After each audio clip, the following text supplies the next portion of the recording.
He had ruled Seoul's underworld for 11 years without flinching, without speaking unless necessary, and without once letting a woman close enough to touch him. Not because he couldn't, but because he had decided long ago that softness was a weapon enemies used against you. Then she walked into his private dining room with her chin raised, her curves wrapped in a black uniform 2 sizes too small, and the audacity of someone who had never once been afraid of power. When she stumbled, spilled nothing, caught herself, and then on pure instinct, grabbed his jaw and kissed him to stop him from standing up into the chandelier above him, the room went silent. His 12 bodyguards stopped breathing. And Kang Min-ho, the man who made generals kneel, felt something crack open in his chest that 11 years of iron will had never once touched. Welcome to Afrokorea TV. Please like, share and subscribe. The Obsidian was not a restaurant most people could find. It had no signage, no online listing, no reservations taken by phone. You were either invited, or you did not exist in the context of its polished black floors and walls of floor-to-ceiling smoked glass overlooking the Han River. It seated 40 on a good night, though it rarely seated more than 12 at once, because the man who owned it preferred quiet. He preferred control. He preferred, above all things, the kind of silence that told everyone around him that he was the most dangerous thing in the room. Kang Min-ho had been the most dangerous thing in every room he'd entered since he was 23 years old. Now, at 34, he sat at the head of his usual table.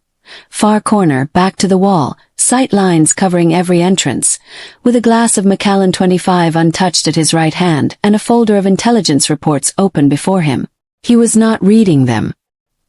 He was watching the room the way a predator watches a field, not looking for anything in particular, simply registering everything that moved. He wore black on black as always. His jaw was sharp enough to cut glass. His eyes, a dark and depthless brown, moved slowly and said nothing. Around him, his inner circle ate, murmured, laughed carefully. No one laughed loudly near Min-ho. No one touched him. No one sat within arm's reach unless invited. These were rules that had evolved organically over years, rules born not from any directive he had issued but from the collective understanding that Kang Min-ho was a man who existed inside a perimeter, and crossing it uninvited was the kind of mistake people did not make twice. He had never been in a relationship. He had never kissed a woman. There were always rumors about powerful men, but the people who actually knew him, who had sat in rooms with him and watched him operate, understood that this was not rumor. It was architecture. He had built himself into something impenetrable, and the absence of softness was load-bearing. The new waitress walked in at 8:47 p.m. Linda Osei had not wanted this job. She had wanted the corporate internship at Hana Financial Group, which she had applied for 3 times with a resume that was, by any objective measure, exceptional. She had a degree in hospitality management from Ua Women's University, completed on scholarship, paid for by waitressing through every semester, and she spoke Korean well enough to dream in it, though her Ghanaian accent still rounded certain consonants in ways that made older Seoulites blink and recalibrate. The internship had not come through. Again. So when her friend Jisoo had texted, "There's a wait staff opening at this private dining place, pays triple standard, no questions asked, just don't be late and don't speak unless spoken to," Linda had stared at her ceiling for 4 minutes and then typed back, "Send the address." She had not been told whose restaurant it was. She had not been told that the uniform, black shirt, black trousers, black apron, was not a suggestion but a law. She'd been told nothing except arrive at 7, wear the uniform and do not drop anything. She had arrived at 6:50. She had not dropped anything. She was doing excellently, actually, weaving between tables with the quiet efficiency of someone who had been doing this since she was 17, smiling at the right intervals, refilling water glasses without being asked. She felt the weight of the room, its tension, its specific expensive hush, and matched her energy to it like a tuning fork finding pitch. Then she came around the corner of the server station too fast, because Chef Park had told her table 4 needed the lamb immediately, and her heel caught the single uneven tile that every other staff member had learned to navigate by muscle memory in their second week, and she had not yet had a second week. She pitched forward. The tray did not fall. She was a professional. Her left hand shot out and found the edge of the nearest chair, and she caught herself with a kind of athletic grace that only people who've nearly dropped expensive things in front of rich people develop. And she came upright, completely stable, tray level, lamb intact.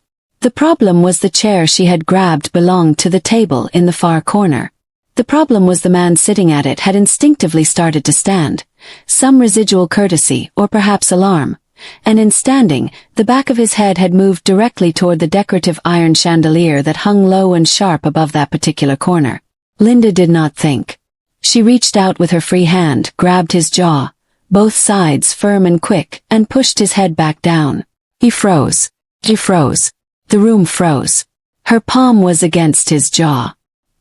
His face was tilted slightly down from the pressure of her hand. She could feel the sharp line of his bone against her fingers, the warmth of his skin, the faint roughness of stubble she hadn't expected. She was close enough to see the exact moment his eyes shifted from instinctive alarm to something else entirely, something she could not name and would spend weeks trying to let go. "Sorry," she said in Korean very quietly. "The chandelier." He said nothing. She straightened, adjusted the tray, and walked to table 4, set down the lamb with perfect precision, and then went directly to the bathroom and stood over the sink for 30 seconds with both hands braced against the porcelain, breathing very carefully. Min-ho did not move for a long moment after she walked away. Across the table, his second in command, Oh Kyung-min, compact, watchful, perpetually reading the room, said nothing for approximately 4 seconds. Then, "Sir." "I know," Min-ho said. "She touched." "I know." Kyung-min closed his mouth. Across the table, 2 other men were doing the Korean equivalent of studiously examining the middle distance, because looking at Min-ho's face right now felt inadvisable. Min-ho picked up his Macallan, set it down without drinking. His jaw, the jaw she had held, felt like it was still warm where her fingers had been, which was absurd, which was impossible, which was nevertheless true. He picked up the intelligence report again. He read the same paragraph 4 times. He could not have told anyone what it said. The following morning, Linda arrived for her second shift at 6:50 again, because she was constitutionally incapable of being late, and also because she had decided, definitively, that last night had been an anomaly and she would simply not think about it or the way the man's eyes had looked in the seconds after she grabbed his face. She had thought about it for most of the night. The kitchen was alive with the particular energy of pre-service prep. Chef Park was orchestrating his domain with the focused intensity of a general. Linda took her briefing, memorized her section, and went to work. It was Jisoo, her friend who had gotten her the job, who pulled her aside during the first lull. Jisoo was on her 4th month here and wore the specific expression of someone who had information and could not decide whether sharing it was kind or catastrophic. "The man at table 4 last night," Jisoo said. "I know I grabbed him, I apologized." "Linda." Jisoo's voice was very level. "That was Kong Min-ho." Linda stared at her. "The Kong Min-ho." Linda continued to stare. "He owns this restaurant. He owns 3 city blocks around this restaurant. He owns most of the people who run those city blocks. Last year, a city councilman tried to move against his operations, and within 2 weeks the councilman had resigned, relocated, and reportedly cried a lot." Jisoo paused. "You grabbed his face." "He was about to hit his head." "You grabbed his face, Linda. On a chandelier." Jisoo looked at her for a long moment. "Are you not scared?" Linda considered this honestly. "I'm a little scared now," she admitted. "Last night I was just trying not to drop the lamb." Min-ho watched the new waitress through the security feed in his office above the dining room. He did this not because he made a habit of watching staff.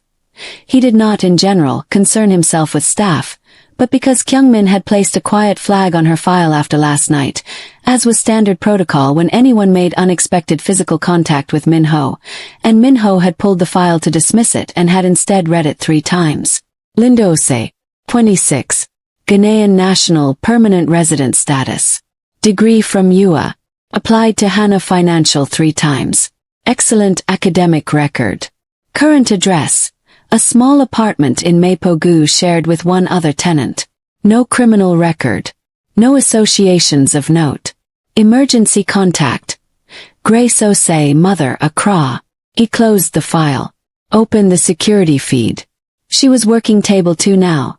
A group of men in suits who were being, from the body language, the specific kind of subtly obsequious that wealthy men use on waitstaff when they want something. One of them said something. She smiled politely. The smile of someone who has been smiling politely at men like that since they were teenagers and has developed considerable internal infrastructure for it. Minho noticed that she did not laugh at whatever the man said. He also noticed that she was beautiful. Had noticed this last night, but there had been the matter of her hand on his jaw occupying approximately 90% of his available processing, and that her beauty was the kind that didn't announce itself but settled on you slowly, like the way you noticed a piece of music had been playing for several minutes before you started really hearing it. He closed the feed. He opened it again 40 seconds later. 3 weeks passed. Linda learned the rhythms of the obsidian. Which tables required silence, which guests wanted small talk, which members of Minho's circle were dismissive and which were quietly decent. She learned that Kyung Min, the compact watchful man, tipped extremely well and always said thank you in a way that sounded like he actually meant it. She learned that the Thursday evening crowd was the most dangerous, and the Sunday lunch crowd was almost civilized. She learned, without anyone telling her directly, that the corner table on Friday nights belonged to Minho, and that when he was in the building, the atmosphere of the entire restaurant changed. Not dramatically, not obviously, but in the way that a room changes when a window opens and the air pressure shifts. She had not spoken to him since the night of the chandelier. He had not acknowledged her existence since then either, which she told herself was both expected and preferable. She told herself this frequently. It was on a Friday 3 weeks in, that the man at table 7, a guest of a guest, loud in the way of men who equate volume with importance, reached out and caught her wrist as she passed. "Hey," he said in accented Korean, grinning. "You're new. What's your name?" "Linda." She kept her voice even, professional. "Can I get you something?" "You can get me your number." He laughed at his own joke. The 2 men with him laughed also, the accommodating laugh of people who need things from him. "Come on, beautiful, I'm just..." She said her name. The voice came from the corner. It was not loud. Did not need to be. It was the kind of voice that had been calibrated over years to carry authority at low volume, the way a judge's gavel carries authority without force. It was the quality of it that silenced the room, not the decibel level. The man at table 7 let go of Linda's wrist. Kong Minho was looking at him from the corner table with the expression of someone who has made a decision and is simply waiting for the relevant party to become aware of it. "My apologies," table 7 said very quickly. "I didn't mean." "My staff are here to serve the food," Minho said. "Not to be grabbed." A pause so precise it felt architectural. "Enjoy your meal." He looked back down at his reports. Linda walked to the service station, set down her tray, pressed both palms flat on the counter and breathed for 3 seconds. When she looked back toward the corner, she did not look directly at him. But in her peripheral vision, she was almost certain his eyes had not gone back to his reports at all. She did not thank him. This was a choice. She understood that gratitude in a room like this with a man like that was a kind of currency, and she was not in a position to be trading in currencies she didn't understand the exchange rate for. Jisoo found her in the staff corridor 20 minutes later. "He spoke," Jisoo whispered. "Do you understand how significant that is?" He spoke to a table guest on behalf of a waitress. "In 3 years of working here, I have never seen." "He manages his restaurant," Linda said.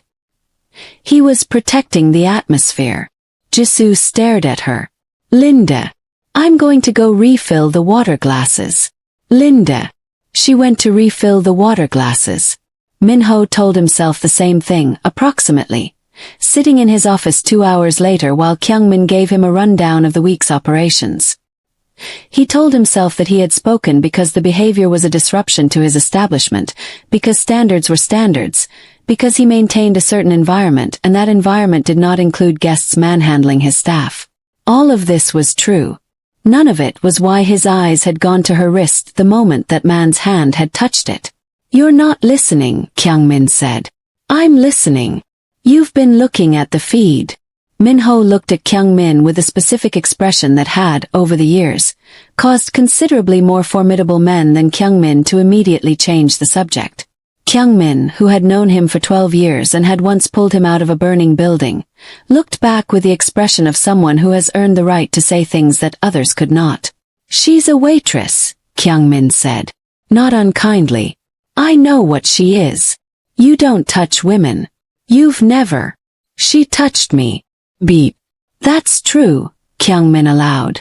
"It doesn't mean anything." "Also possibly true." Kyung-min gathered his papers. "The Busan faction meets Tuesday. You should prepare." "I'm always prepared." "I know." He paused at the door. "She applied to Hana Financial 3 times. Did you know that?" Minho said nothing. 3 times, Kyung-min said mildly. "Good credentials too. Makes you wonder why they kept declining her." He left. Minho sat very still for a moment. Then he picked up his phone and made a call. A week later, Linda received a callback from Hana Financial. She sat on her bed in her small apartment in Mapogu, phone in hand, staring at the name on the screen for a full 5 seconds before answering. The HR coordinator was apologetic in the professionally smooth way of institutions that have decided to reverse a decision without acknowledging that a decision was ever made. And by the end of the call, Linda had an interview scheduled for the following Thursday. She told her roommate, Amara, who screamed loud enough that the neighbor knocked on the wall. She did not tell anyone at the Obsidian. The Thursday interview went well. Went, in fact, exceptionally well, the kind of interview where the interviewers leaned forward rather than back, where the questions got better as it progressed, where Linda walked out into the gray Seoul afternoon and stood on the pavement for a moment with a very specific feeling of something clicking into the right place. She got the offer on Friday morning. She went in for her Friday evening shift at the Obsidian because she needed 2 more weeks' wages before she could afford to give notice responsibly, and also because she admitted to herself, not fully decided whether she wanted to leave. Which was strange, because she had very much wanted this job to be temporary. Had always been temporary. Minho was at his corner table. He looked up when she came in, just a flicker the way a sensor registers a familiar input, and looked back down. Linda felt it anyway. She worked her section, she smiled, she poured water with precision. She was excellent at this job and she knew it, and it had stopped feeling like a consolation about 2 weeks ago, which was information about herself she was still processing. Near the end of service, she was refilling the wine glasses at the table adjacent to his, an elderly couple celebrating something, warm and oblivious to the room's undercurrents, when Minho spoke. "Congratulations." He turned. He was not looking at her. He was looking at his glass. "Sorry," she said. "On the position." "Was." "At Hana." She stared at the side of his face. "How do you?" "I own property in their building," said as if this explained everything. Perhaps it did. She set down the wine bottle very carefully. "Did you make that happen?" Now he looked at her. His eyes were exactly as she remembered them. Dark, unreadable, occupying more of her attention than any pair of eyes had any right to. "You had the qualifications. They had the process. That's not an answer. Enjoy the new role, Miss Osei." He looked back at his reports.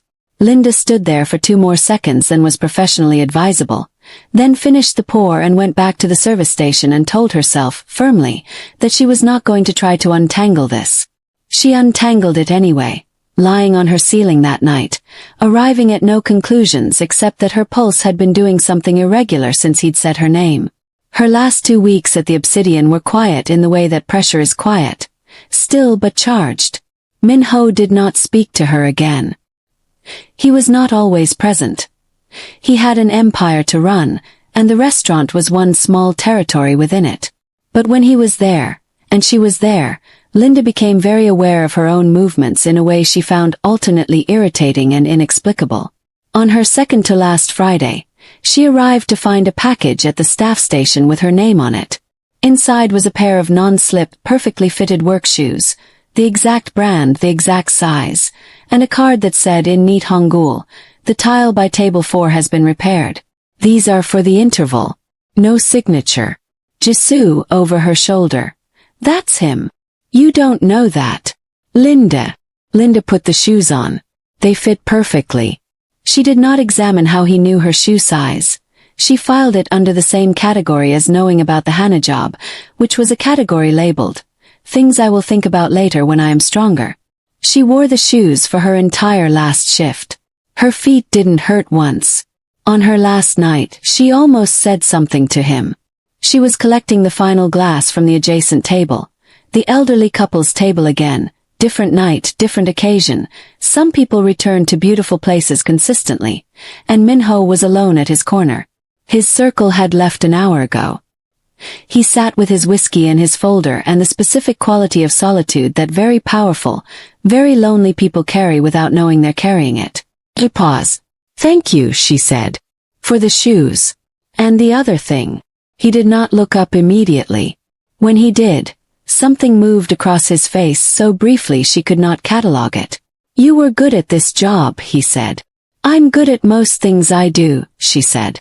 The ghost of something, not quite a smile, but its structural relative, crossed his mouth. "I know," he said. Left. She was 3 blocks away before she realized her hands were shaking slightly, and another 2 blocks before she figured out that she was not afraid. 6 weeks into the Hannah financial internship, Linda was thriving. The work was demanding in the way she liked, requiring precision, logic, and the ability to hold multiple complex variables simultaneously while projecting complete composure. Her supervisor, a sharp woman named Director Yoon, had identified her within the first week as someone worth investing in, and Linda had received 2 additional responsibilities before her first month was out. Seoul in the early spring was doing its thing. Cherry blossoms making everything look like a promise, and Linda walked to work most mornings through a route that took her past the river, past the willows going soft and green, past the city slowly remembering how to be warm. She did not think about Kong Min-ho. She thought about Kong Min-ho with a frequency that was, she recognized, disproportionate to the amount of time they had actually spent speaking to each other, which was approximately 4 exchanges of fewer than 10 sentences each. She catalogued what she knew about him, which was very little that was public, everything that was rumor, and 3 things that were private. The warmth of his jaw under her palm, the way he'd said Miss Osei like her name was something that warranted care, and the ghost of something on his mouth when she'd said "I'm good at most things I do." She told herself this was curiosity. She was a curious person. It was one of her best qualities. It was on a Tuesday, at a corporate networking event in the glass tower that housed 3 different financial institutions and, apparently, property belonging to Kong Min-ho, that she saw him. He was across the room, in the middle of a cluster of men who were looking at him with a specific expression of people who want something they're not sure how to ask for. He wore a dark charcoal suit, no tie, the collar of his shirt open 1 button. The only casual thing about him, a concession that somehow made the rest of him look more severe. He was looking at her. She realized this approximately 3 seconds after she'd registered his presence, and the 3 seconds in between were spent staring, which she was going to be embarrassed about later. Except that he was also staring, which she planned to use as a counterargument to her own embarrassment. She looked away first. Found Director Yoon. Engaged in professional conversation with the focus of someone trying to put out a small fire using only controlled breathing. 20 minutes later, a voice beside her. "Director Yoon." "Mr. Kong." Director Yoon's voice was warmly formal. "I didn't know you'd be attending. Last-minute decision. Was. Your new intern is settling in exceptionally well." Director Yoon glanced at Linda with the pleased expression of a person whose recommendation has been validated. "Miss Osei has been. Are you acquainted?" "Briefly," Min-ho said. Linda looked at him. He looked at her. The noise of the event continued around them like whether they were both standing slightly outside of. "Miss Osei," he said. His voice was exactly as she remembered, which was annoying. "Mr. Kong," she said. Her voice was completely steady, which she was proud of. "How is the new role?" "Excellent, thank you." And then, because she was who she was this last-minute decision also related to property in the building? Director Yoon made a small sound. Min-ho's eyes did the thing, the almost warm thing, that she had been thinking about for 6 weeks. "The canapés are good tonight, he said, which was not an answer, and walked back to his cluster of men. Director Yoon turned to Linda with an expression that contained several questions she was clearly deciding not to ask. "How do you know Kong Min-ho?" she finally settled on. "I used to serve him lamb," Linda said. She ran into him twice more that month. Once in a cafe near the Hana offices, where she was working through lunch with her laptop, and he was in a quiet corner with two men she didn't recognize. And their eyes met when she came in and she chose a table on the opposite side. And when she left an hour later, a fresh coffee had been left at her table by the counter staff, who said only, when asked, that it had been arranged. Once on a pedestrian bridge over the Han River at dusk when she was walking and he was walking and they both stopped and the city went gold and rose around them and they really talked for the first time. Not long. Maybe 12 minutes. About Seoul in spring. About Ghana, which he asked about with real curiosity. Not the performative interest she'd learned to detect. About what she wanted eventually from finance. She told him about sustainable investment models in emerging markets, her actual passion, the thing she'd been building toward, and he listened with the focused attention of someone who was not waiting for his turn to speak. When they parted, he said, "You should talk to Ambw Jin at the Korea Sustainable Finance Forum. He runs their emerging markets division." "Is he also someone who owes you something?" she asked. "He's someone who would benefit from meeting you," Min-ho said. Not unkindly. Not as a favor. As a fact. He thanked him. They parted.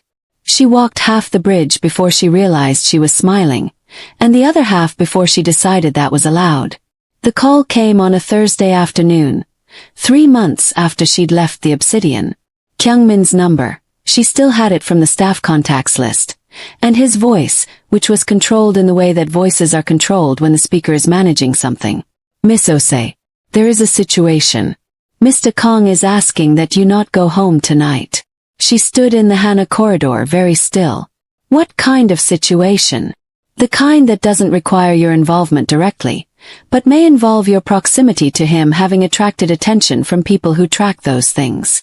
A cold weight settled in her stomach. "What people?" "Please go to the following address." He gave it. A hotel luxury near Gangnam. "A room is reserved. You'll be met." "I'm not," she stopped. Assembled her thoughts. "I've spoken to him maybe 5 times. Why would anyone be watching me?" A pause that had the texture of careful honesty.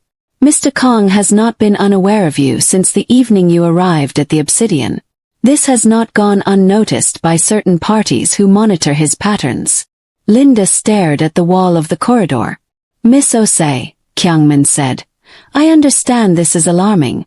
But please trust me when I tell you that right now, being somewhere we can ensure your safety is more important than the conversation about why this is happening. That conversation can happen after." She went to the hotel. She was met by 2 women, staff professional, clearly trained, and shown to a suite that was larger than her apartment. She sat on the edge of the enormous bed and called Amara and said she'd be staying with a friend for a day or 2. And Amara said okay without questions because Amara was that kind of roommate. Then she sat and thought about what Kyungmin had said. "Mr. Kong has not been unaware of you." She thought about the shoes, the coffee at the cafe, the careful way he'd said her name, the 12 minutes on the bridge and the particular quality of his attention during them. Undivided, real, nothing performative about it. She thought, he's been watching over me. She thought he should have told me. She thought, if he had, what would I have said? She did not have a good answer to the last one, which was information. Min-ho arrived at the hotel at 2 in the morning. He had spent 7 hours managing a threat that had originated from the Busan faction. Men who had decided that the way to apply pressure to him was through the people adjacent to his life, and who had been doing surveillance on everyone in his orbit, including a Hana financial intern who had once worked at his restaurant and whom he had, apparently, not been subtle enough about. The threat was neutralized. It had been neutralized with a comprehensive thoroughness that was Min-ho's signature approach to problems. Not just addressed but dismantled, the roots pulled up, the ground salted. He stood outside the door of the suite. Knock once. She opened it. She was still dressed, had clearly not slept. Her eyes went over him, checking for injury he realized, which struck him somewhere around the sternum, and found nothing to alarm her. She stepped back to let him in. "Are you hurt?" she asked. "No." "Is it resolved?" "Yes." She nodded, moved back into the room, sat in the chair by the window. He stood near the door, because entering rooms fully required a decision he wasn't ready to make. "Kyungmin said they were watching me because of patterns," she said. "Patterns of you being aware of me." "Yes. You've been watching over me since the obsidian." He was quiet for a moment. This was not a conversation he had prepared for, which was unusual, because he prepared for everything. "Not surveillance," he said finally. "Awareness. There's a difference. From your perspective, maybe." "You're right." He met her eyes. "I should have told you. I didn't know how to do that without. It wasn't something I knew how to do." Linda looked at him for a long time. The city outside the window was dark and glittering, Seoul never fully sleeping. "Why me?" she asked. Not challenging, actually asking. He thought about 11 years of architecture. Rules he had built to keep things out that would make him vulnerable. The complete infrastructure of Kong Min-ho, designed from the ground up for imperviousness. "You grabbed my face," he said, "to keep me from getting hurt." Without hesitation. Without knowing who I was or what that could cost you. He paused. "I had never. No one had ever done something like that for me. Just directly, instinctively, because it was the right thing." Another pause. "I couldn't stop thinking about it." The room was very quiet. "I got you placed at Hana," he said. "I know you know that. I know. Your credentials warranted it.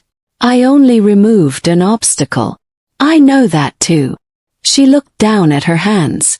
"I'm trying to decide how I feel about it." "You can decide however you feel." "I feel," she stopped.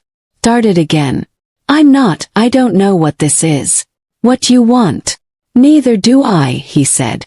Which was, for Min-ho, a statement of extraordinary honesty. She looked up at him.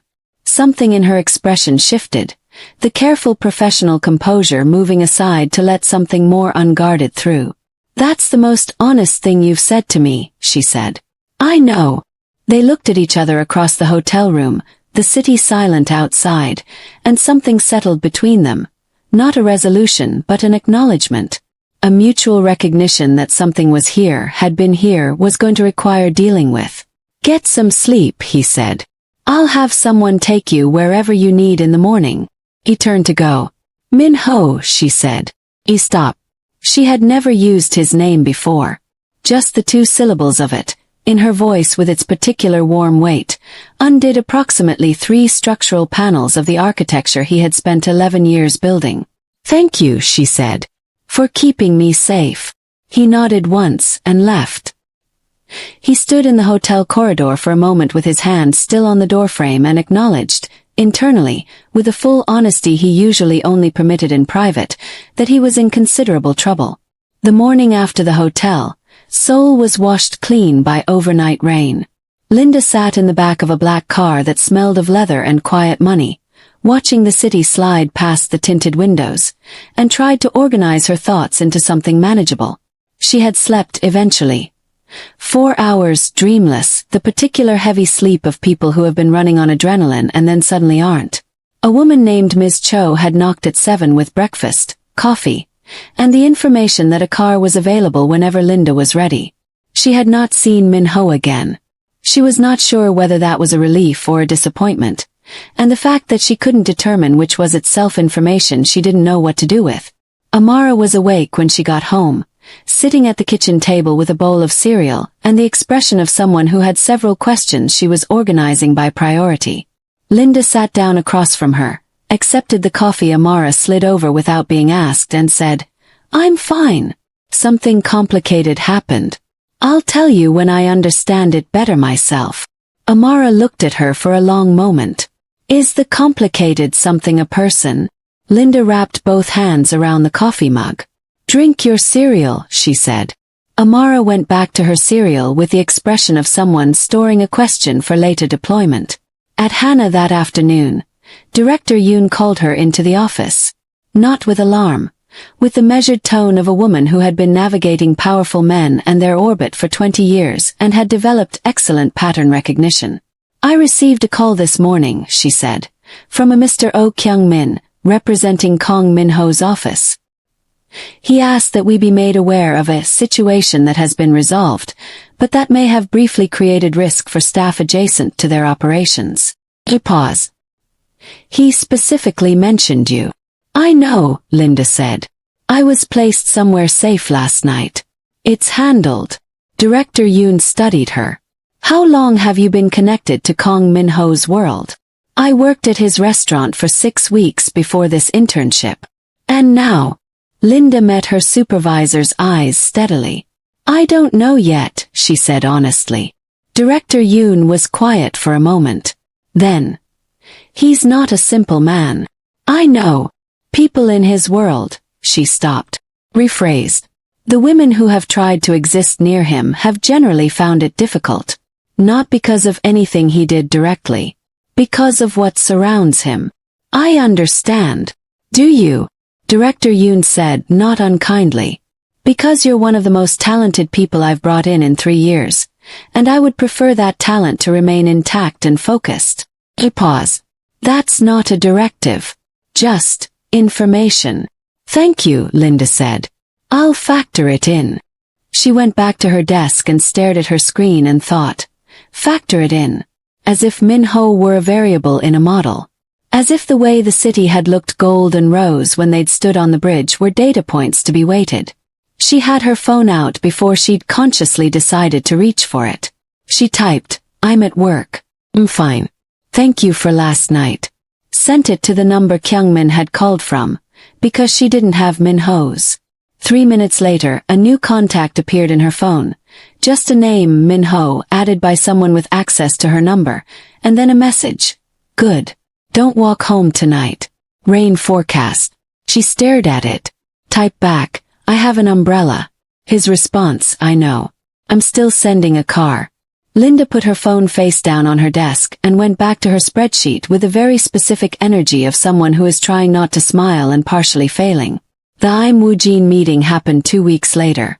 Linda had taken Min-ho's suggestion, because it was a good suggestion, separate from its source, and she had always been able to compartmentalize effectively, and contacted the Korea Sustainable Finance Forum.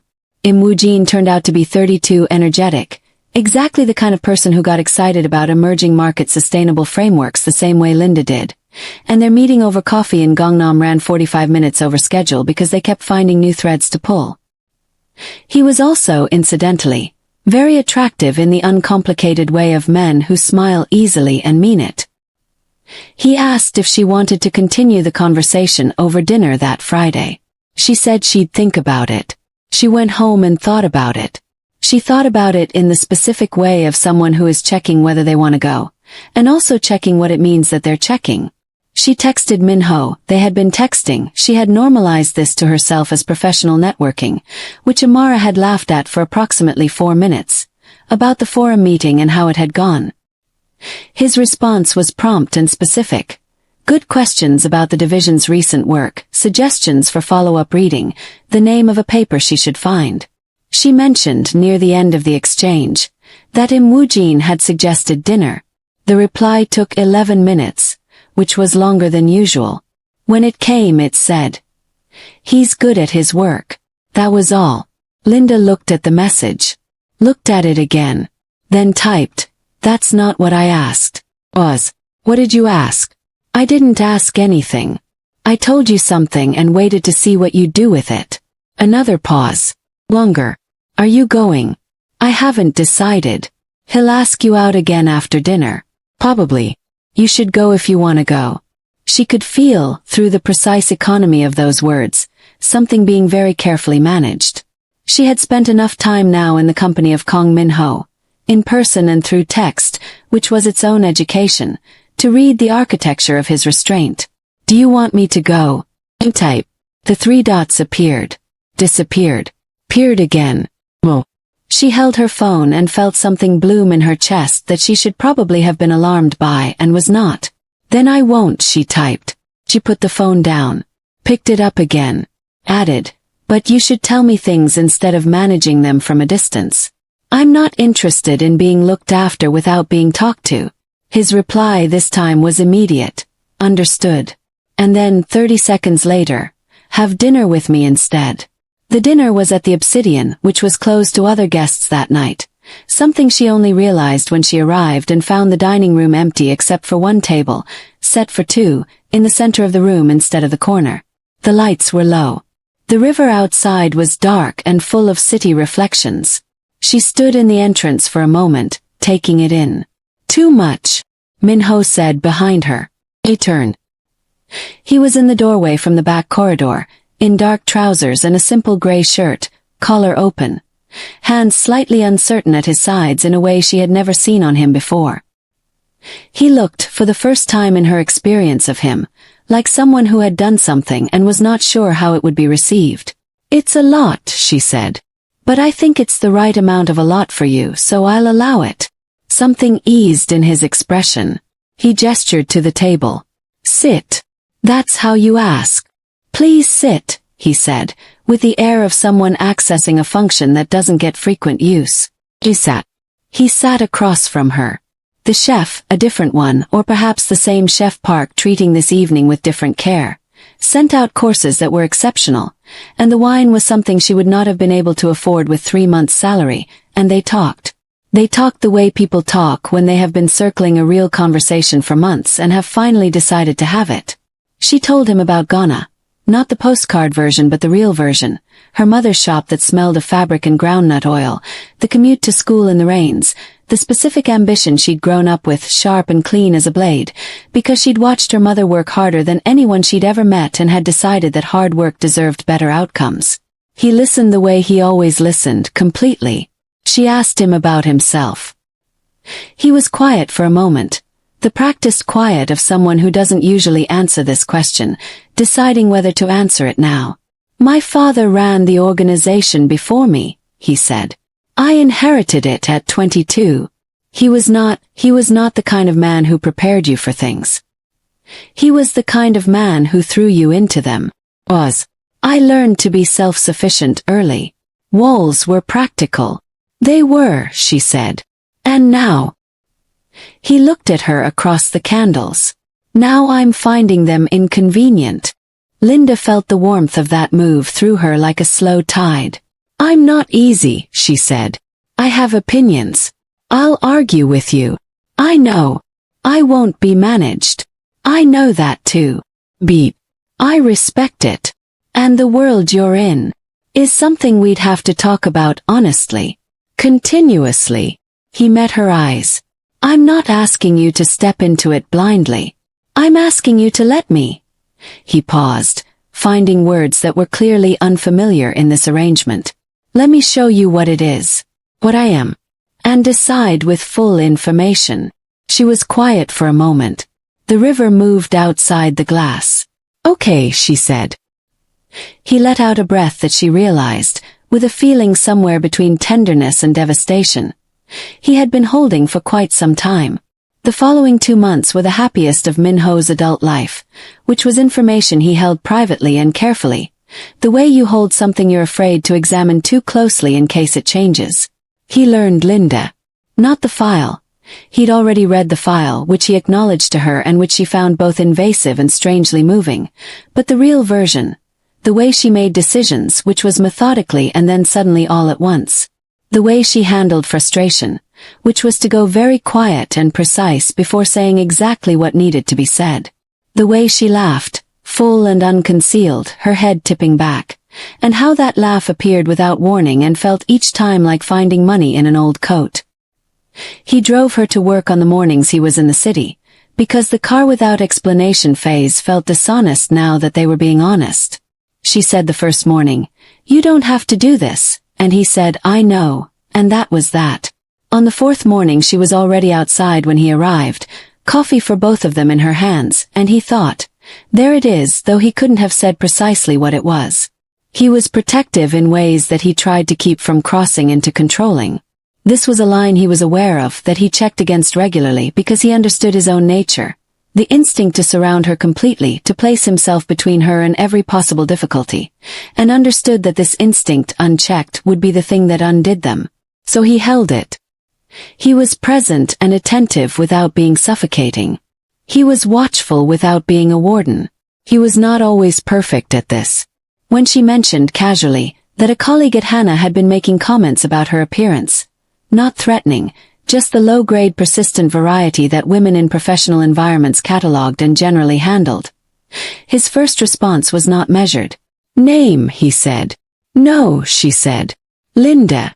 I have handled this type of thing since I was 19 years old and I am quite good at it," she said, with a calm precision that meant she was serious.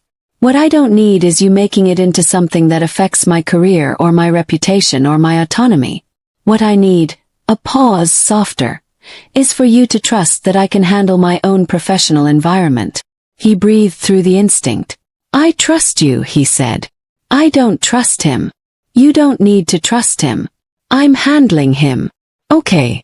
Thank you." He was quiet for a moment. Then, "Tell me if it becomes something I should know about." "If it becomes something I can't handle alone," she said. "Which I doubt, yes, I'll tell you." She looked at him. "That's what partnership means." The word settled between them. Partnership. He held it. "Yes," he said. Jealousy was a thing he had no prior experience managing because he had never previously had anything to be jealous about. He discovered this was not an asset. Ambw, who had, to his credit, been gracious about the dinner that didn't happen and had subsequently become a genuine professional contact of Linda's, attended a forum event that Linda also attended, and by the account of someone who had been there, they had spent 40 minutes in animated conversation by the drinks table.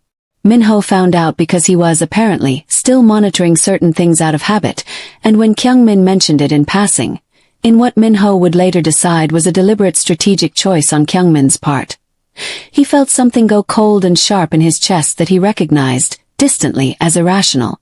He did not call her. He texted. "How was the forum event?" "Really good. Ambw's division is doing interesting work. We talked for a while about structuring cross-border investments in West Africa." "How long?" "How long what?" "Did you talk?" Longer pause. Then Kong Minho. "Are you jealous?" He stared at his phone. He was a man who had, last quarter, negotiated directly with 3 separate organized crime factions simultaneously and never shown a flicker of anything. He typed no. Deleted it. Typed, possibly. Deleted that. Finally typed, yes. The response took 30 seconds. When it came it was, face with tears of joy. Then he's a work contact. He also has a girlfriend. Also, even if neither of those things were true, the correct response to jealousy is to talk to me, not interrogate text messages. I know that. Do better. Another pause. Then, also it's a little bit cute. And then immediately after. Don't tell anyone I said that. Minho set his phone down and spent a moment acknowledging to himself privately that he had it extremely badly. Then he told Kyungmin, who had been watching this exchange with the expression of someone enjoying a nature documentary, to please focus on the operations briefing. Kyungmin focused on the operations briefing with the air of someone who would be telling this story for years. The danger, when it came again, came from inside. It began with a photograph. Minho had enemies who were patient, the most dangerous kind, and one of them, a man named Shim Tae-soo who operated out of a legitimate real estate facade in Incheon, had spent 3 months building a different kind of weapon.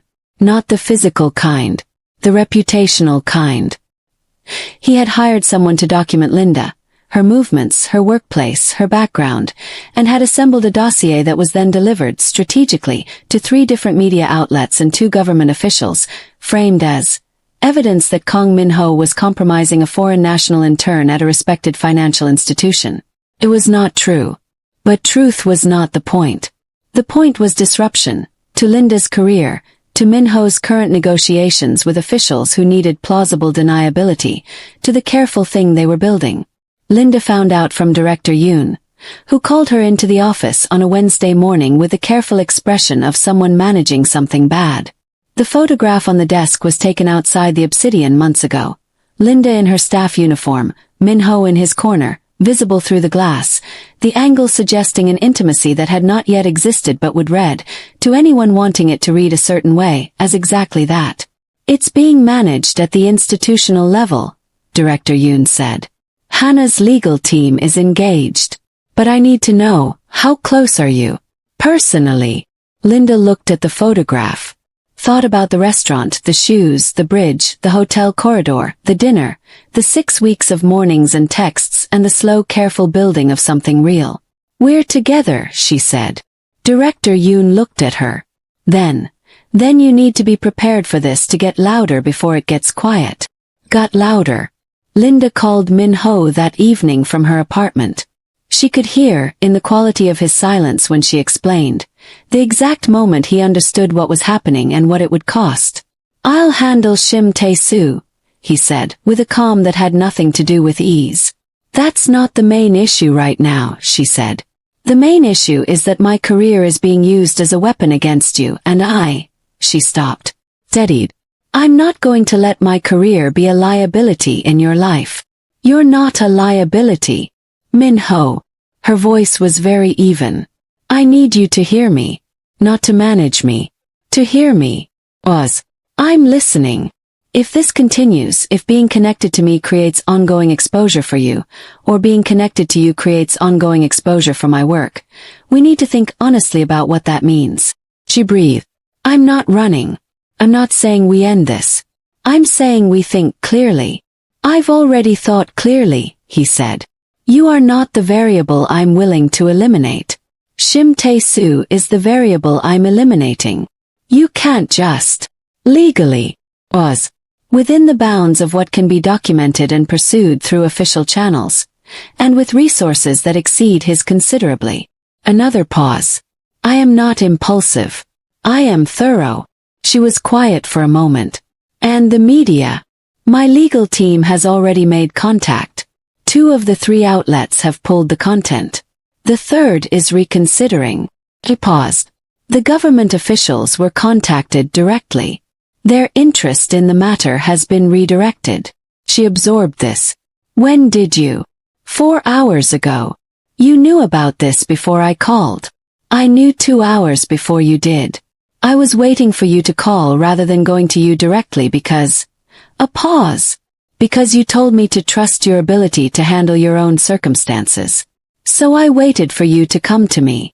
Linda sat on the edge of her bed with her phone pressed to her ear and felt something large and complicated move through her. Gratitude and relief, and the specific tenderness of watching someone adjust their nature for your sake because they understood why it mattered. "That was the right call," she said quietly. "I know." And then after a moment, in a voice that was Min-ho at his least guarded, "Are you all right?" "I'm shaken," she said honestly. "But I'm all right. I'm coming over." "Okay," she said without hesitating. He arrived in 20 minutes. He sat with her on the couch in her small Mapogu apartment. It was the first time he'd been here, and she watched him orient to the space with the attentiveness he brought to everything, registering her books and the print on the wall that her mother had sent and the small plants in the window, and he didn't try to fix anything further. He sat close enough that she could feel the warmth of him, and they watched something inconsequential on her laptop, and after an hour she put her head on his shoulder and he went very still for a moment, the way he did when something moved him and he was learning how to let it. He stayed until she fell asleep. She didn't know this.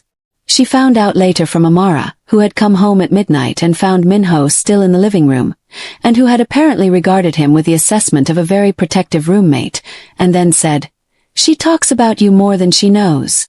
He had said, "I know." Amara had looked at him for a long moment, then said, "Don't hurt her." "I won't," he said. And Amara, who was an excellent reader of people, had believed him. Chapter 10. Burning down the distance. Shim Tae-soo made one final move. It was, in retrospect, desperate. The action of a man who had recognized that the ground was shifting under him and had decided that maximum damage was better than orderly retreat. He sent 2 men to intercept Linda on a Thursday evening as she walked from the Hana building to the car Min-ho had arranged. They didn't touch her. They weren't there to hurt her. They were there to frighten her, to deliver a message. Tell him to back down or the next photograph is worse. Linda, who had grown up in a neighborhood where reading threat correctly was a survival skill, recognized what they were immediately and walked past them into a convenience store, bought a bottle of water with complete composure, and called Min-ho before she'd finished paying. He was there in 11 minutes. She watched him arrive from inside the store, watched the car stop, watched him get out, watched the two men register who he was and experience a rapid recalibration, and she had never seen him like this.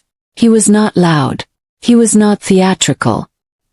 He was completely, terrifyingly still, and he looked at the two men with the expression of someone who has already decided every subsequent move and is simply executing.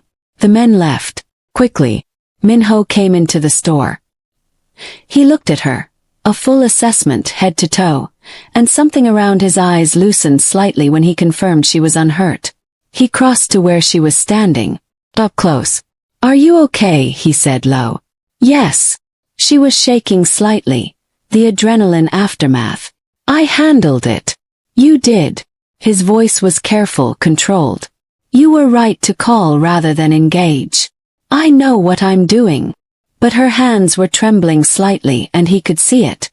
Without saying anything, he took both her hands in his, gently like something he had thought about and decided, and held them until they steadied. It was the first time he had initiated touch. She felt it everywhere. "I'm going to end this," he said. "Shim Tae-soo is finished. Not in a way that puts anything back on you or creates more exposure. It will be clean and it will be final and you won't have to think about him again. And if I ask you to tell me exactly how, then I'll tell you exactly how." He looked at her. "No more managing things from a distance. You asked for partnership. That's what this is." She looked at him in the fluorescent light of the convenience store, both her hands in his, the city dark and ordinary outside the window, and thought, here he is. The real version. The one under all that architecture. "Okay," she said. "Okay," he said. He didn't let go of her hands for another full minute, and she didn't ask him to. Shim Tae-soo's operation collapsed within 10 days. Min-ho had been thorough. He was always thorough, and the dismantling was conducted through legal channels that left Shim exposed on 3 counts of fraud and 1 of surveillance-related misconduct, with a kind of documentary evidence that had clearly been assembled by someone with considerable resources and the motivation to use them correctly. Shim Tae-soo relocated to Busan. The media interest evaporated. The government officials found other priorities. The Hana internship was not only intact but had been elevated. Director Yoon, who had watched the entire situation with the experienced eye of a woman who had been in powerful rooms for 20 years, had in its aftermath accelerated Linda's conversion from intern to junior analyst, citing her exceptional performance and judgment under pressure. Linda told Min-ho over the phone. He said, "I know," and she said, "Did you know before I did again?" And he said, 40 minutes before, and she laughed. The real laugh, the one that went all the way up, and he held the phone and let that sound settle in him like something he had been waiting for without knowing it. They had dinner that Saturday. The Obsidian again, but different this time, his circle present, the room full and warm and loud in the way it got when Min-ho was relaxed enough to allow it. He introduced her, not with fanfare but with the matter-of-fact simplicity of someone who has decided this is real and is proceeding accordingly. Kyungmin, who had clearly been expecting this for months, shook her hand and said, "Finally," with a sincerity that made everyone at the table laugh. Linda fit there the way she fit everywhere she decided to exist. Fully, without compromise, adjusting to nothing that didn't deserve to be adjusted to. Later, after the others had gone, they sat at the corner table. His table, which had become slightly theirs, with the city outside and the river moving and the restaurant quiet around them. "I need to say something," Min-ho said. "Then say it." He was quiet for a moment. This was not the managed quiet of a man controlling a room. This was the quiet of someone arriving at something real. "When you grabbed my face," he said, "the night you started, I spent the whole night not sleeping. Not because I was unsettled by the contact." He paused. "Because it was the first time in as long as I could remember that someone had done something instinctively kind specifically for me. Not for what I could give them. Not because they were afraid. Just," he stopped. "Just because I was about to get hurt and you didn't want that. Linda was very still. I built everything I am, he said, on the idea that needing things made you weak, that depending on anyone made you a target. And I was right. In the context I grew up in, I was right. But somewhere in that building, I closed everything off. He looked at her. You walked into my restaurant and grabbed my face, and I realized I had been hungry. For exactly that, for a very long time. Something that was just human, warm, given freely. The candle between them burned steadily. I love you, he said, as a statement of fact, clearly and directly and without decoration, which was the only way Kang Min-ho knew how to do things that mattered. I don't know the full mechanics of how we make this work, given everything, but I know I want to.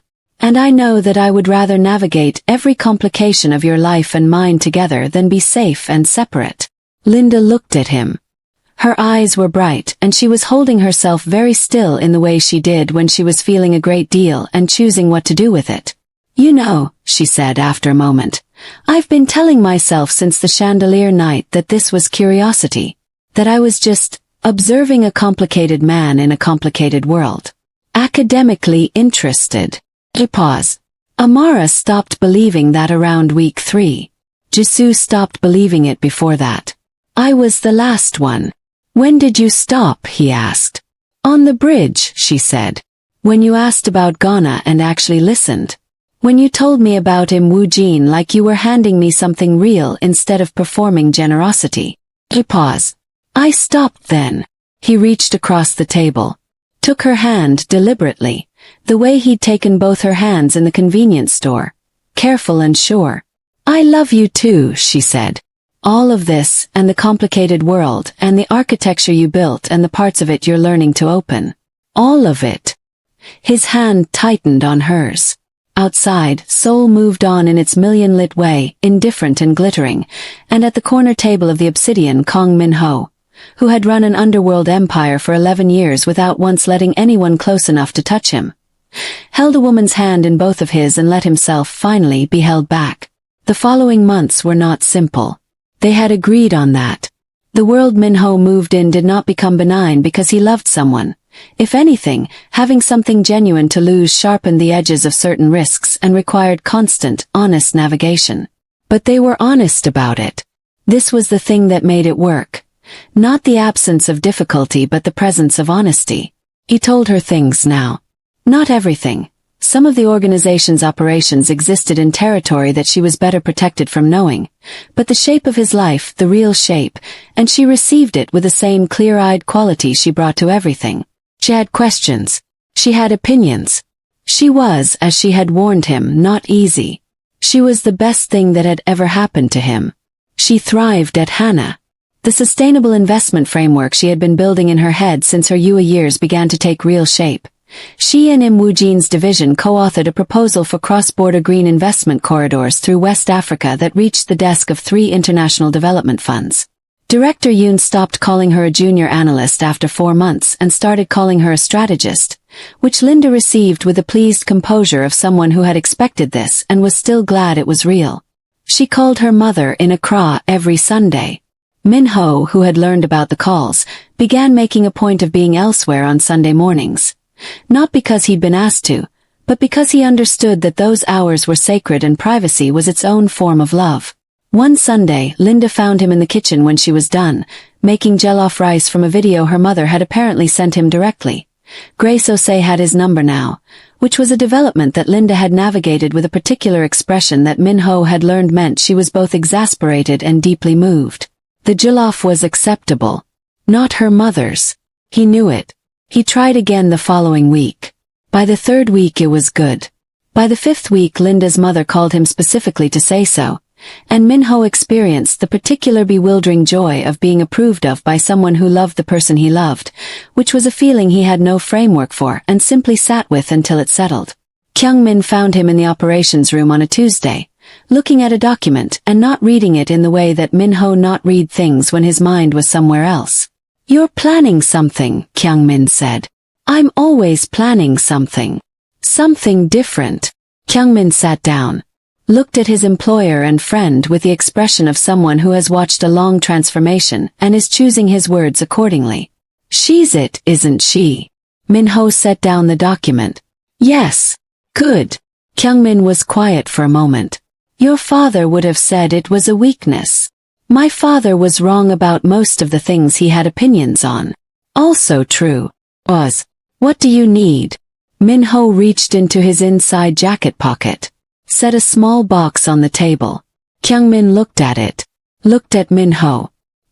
His expression moved through several things. Surprise and then not surprise. And then something that on a less controlled man would have been called moved. Does she know it's coming? Kyungmin asked. She knows the shape of it, Minho said. I told her I wanted permanence.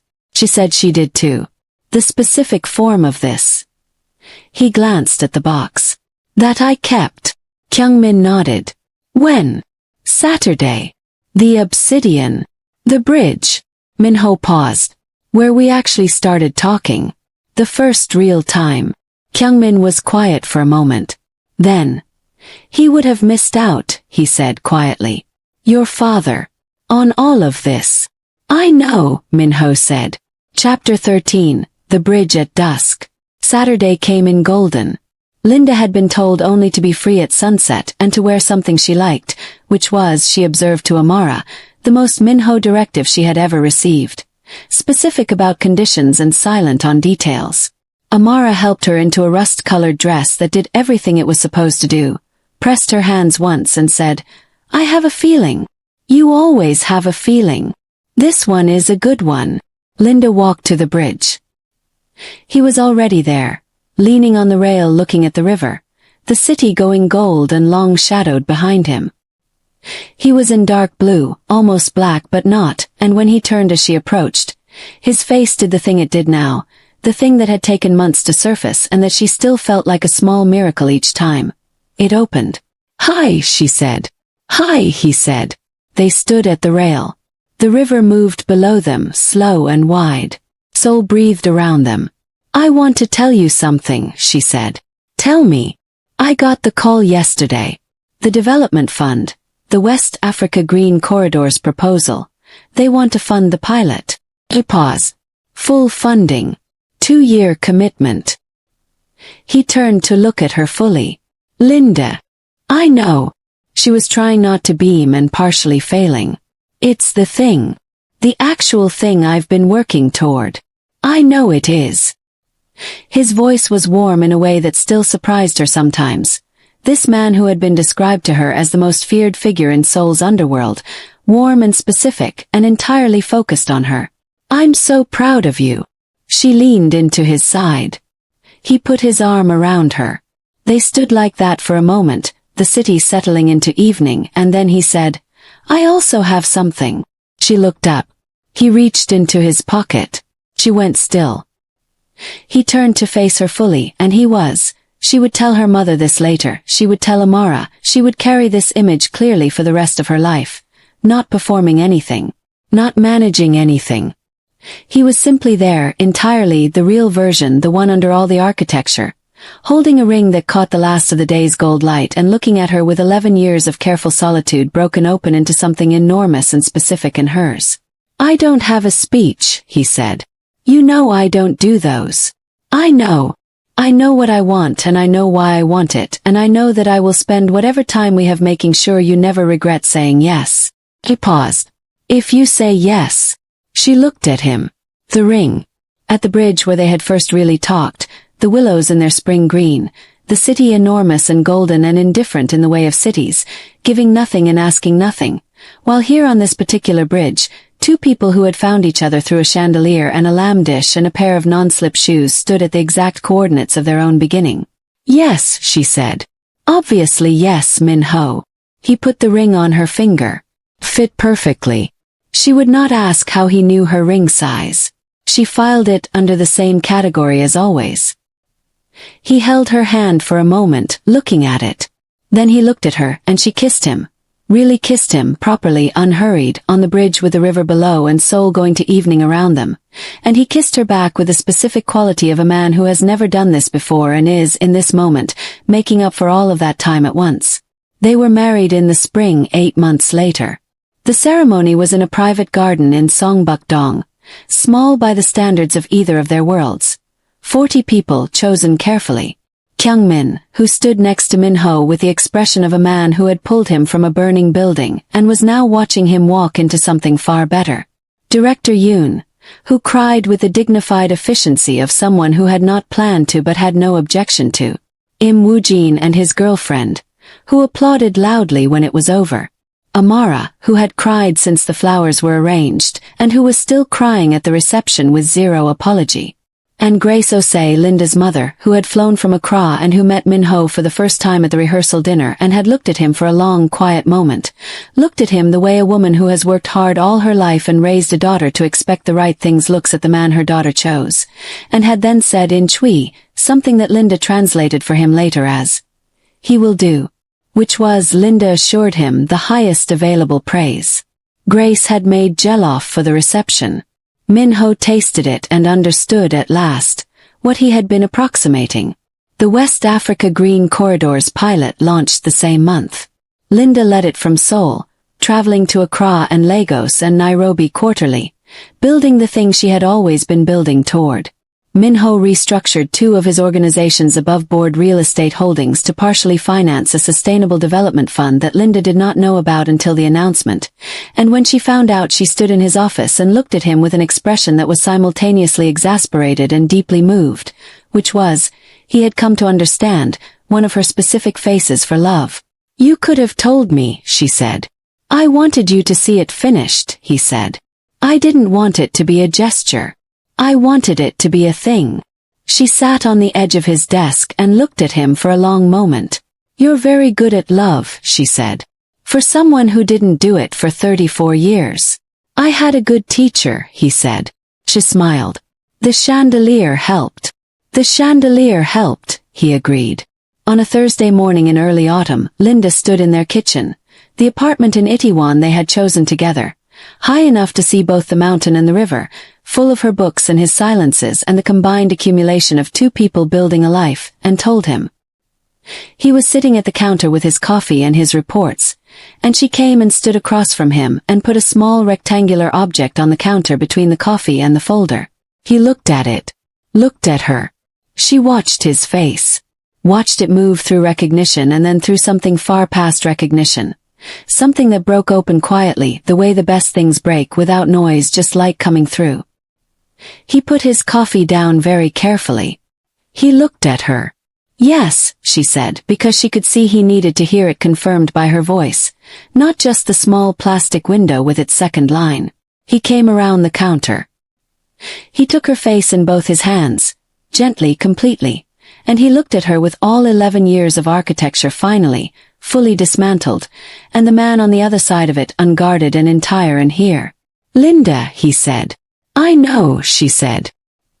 He held her and she held him back, and outside the Seoul morning went on being enormous and golden and full of all the ordinary extraordinary things that cities hold, and inside their kitchen Kong Minho, who had never talked, never touched a woman, who had been impenetrable for 34 years until a beautiful woman grabbed his jaw on a busy Friday night to keep him from getting hurt, held the beginning of his family in his arms and let himself, with full permission and no reservations, be completely soft. Thank you for watching Afrokorea TV. If this story moved you, please like, share and subscribe. And drop a comment below telling us your favorite moment. New stories every day.